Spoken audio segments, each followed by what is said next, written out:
Okay, so let us look at how do we represent the rational numbers on a number line. Now, if you remember how we used to represent fractions on a number line, it is similar to that. I mean, a rational number, for example, a fraction is a rational number.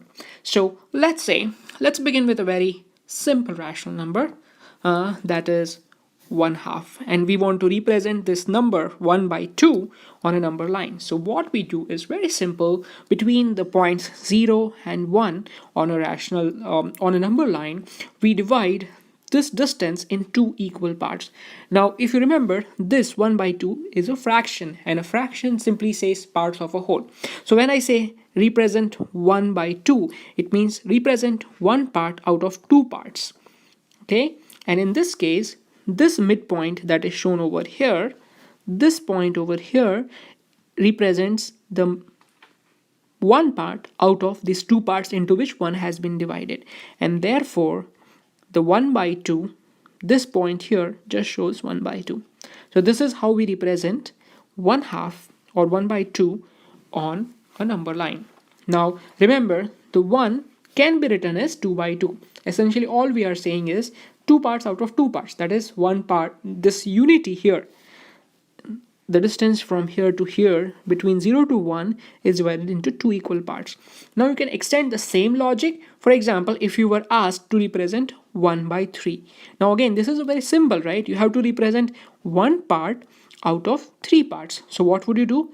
Using the logic as I discussed earlier, the distance from 0 to 1 on a number line, you divide it into three equal parts.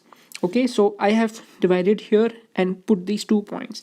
Now when you begin to go from 0 to 1 and you come across these points, so the first point here is one part out of three parts.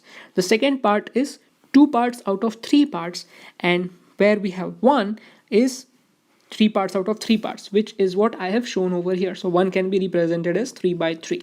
So in our case, if we want to locate 1 by 3 on the number line, we will just look at this point, highlight this point to say that this is 1 by 3 on the number line.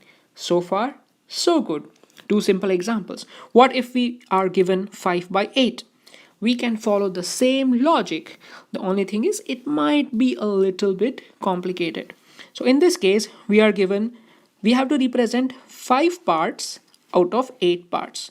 So what do? All you do is the distance from 0 to 1, you can see over here, this is 1, this one is 1. We divide this into 8 equal parts, and that is what I have done. So you can see as you go along these different parts, so you come across 1 by 8, 2 by 8. So this is 0 by 8, by the way. So 1 by 8, 2 by 8, 3 by 8, 4 by 8, and 5 by 8. So we would highlight this point over here on the number line to say 5 by 8, and you could actually use any of these. For example, if you are given represent 10 by 8, okay, this is a number which is in which the denominator is greater than the numerator. In this case, it's just bigger than 1, so you have to go all the way along, and this point will be 10 by 8. Now do remember, the one that I've shown over here can be written as 8 by 8. So how do we generalize this observation of representing rational numbers on a number line?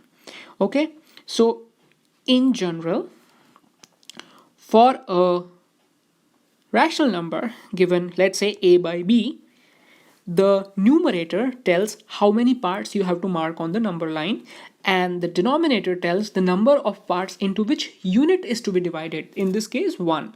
Okay, that's what. So as again, going back to our definition of rational numbers exist between the numbers that we have already studied earlier. Like these numbers exist between 0, 1, 2, or between any two consecutive whole numbers or integers on a number line, right?